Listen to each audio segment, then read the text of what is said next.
बिस्मिल्लाहिर्रहमानिर्रहीम। मेरा नाम मियां अली सरवर है और ये मेरा फीचर यूट्यूब चैनल है। बिस्मिल्लाहिर्रहमानिर्रहीम। अल्लाहुम्मा सल्लि व सल्लिम बारिक अला सय्यदना मोहम्मद नबी उम्मी आली साहबी अल्फ़ा अल्फ़ी मरातिन। बिस्मिल्लाहिर्रहमानिर्रहीम।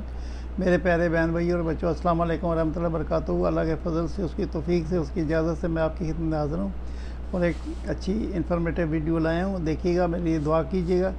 तो ये चलते हैं वीडियो की तरफ। बिस्मिल्लाहिर्रहमानिर्रहीम। अल्लाह के नाम से शुरू करता हूँ जो बड़ा मेहरबान निहायत रहम करने वाला है। मेरे अजीज़ों, 1956 में अमेरिका में एक बहरी जहाज़ तेल लेके जा रहा था। ये जहाज़ अचानक अपने रूट से हटा और समुद्र में मौजूद एक चट्टान से टकराया और पाँच हो गया। हादसे के बाद जहाज़ के कप्तान को गिरफ़्तार कर लिया गया।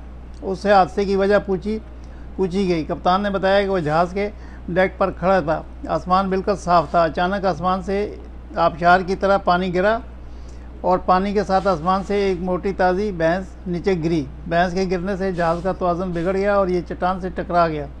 ये एक अजीब किस्म की स्टोरी या जवाज़ था और कोई भी नॉर्मल शख्स इस स्टोरी पर यकीन करने को तैयार नहीं था। आप भी इस पर यकीन नहीं करेंगे, क्योंकि अगर आसमान बिल्कुल साफ़ हो, आसमान से अचानक आबशार की तरह पानी गिरे और ज़रा देर बाद एक धमाके के साथ आसमान से एक मोटी भैंस नीचे गिर जाए, तो इस पर कौन यकीन करेगा। कप्तान की बात पर किसी ने यकीन नहीं किया। ऑयल कंपनी ने उसको झूठा करार दे दिया और पुलिस ने उसे मुजरम डिक्लेयर कर दिया। आखिर में नफ्सियात दानों ने भी उसे पागल और झूठा करार दे दिया।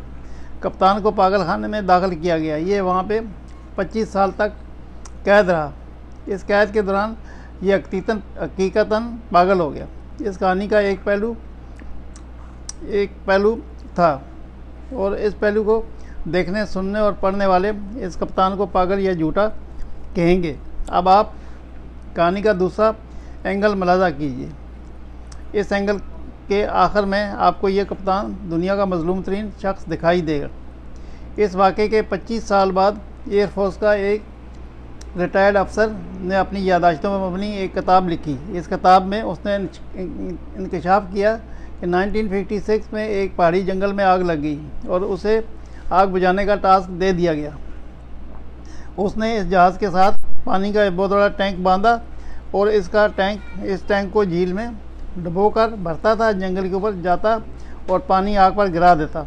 टैंक भरने के लिए दोबारा झील पर चला जाता। वो एक बार पानी का टैंक लेकर जा रहा था कि अचानक टैंक के अंदर उछल कूद महसूस हुई। इसे महसूस हुआ कि टैंक के अंदर कोई जिंदा चीज़ चली गई है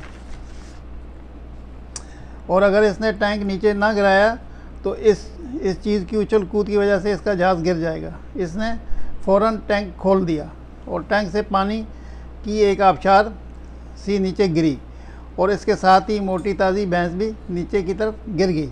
ये पानी और भैंस नीचे बहरी जहाज़ पर गिरे। आप इस कहानी को, इस पहलू को पहले एंगल से जोड़कर देखिए तो आपको सारा सिनेरियो तब्दील होता हुआ दिखाई देगा। लिहाजा ये याद रखिए, आप जब तक दूसरे फरीक का मौक़िफ़ ना सुन लें उस वक़्त तक आप किसी शख्स की कहानी, किसी शख्स की दलील पर यकीन नहीं करेंगे, क्योंकि जब तक मुल्ज़िम और मुद्दई का मौक़िफ़ सामने नहीं आता उस वक़्त तक सूरत हाल वाज़ेह नहीं होती। हक़ाइक़ क्या होते हैं? हक़ाइक़ कहानी की तरह होते हैं।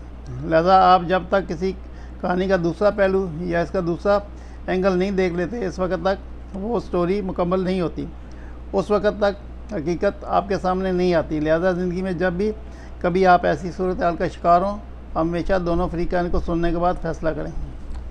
मेरे प्यारे बहन भाई और बच्चों, आपने देखा ये बड़ी इन्फॉर्मेटिव एक वीडियो थी। गौर से देखने के बाद आप महसूस होंगे और इससे सबक भी हासिल करेंगे। मुझे दुआ में याद रखिएगा। सल्लल्लाहु ताला खैर खल्क़ि मुहम्मद व आलिहि वसहबिहि अजमईन। अल्लाह ने चाहा और ज़िंदगी हुई तो मैं कल फिर हाज़िर हूँगा। जब तक इजाज़त, अल्लाह हाफ़िज़। अस्सलामु अलैकुम व रहमतुल्लाहि व बरकातुहू।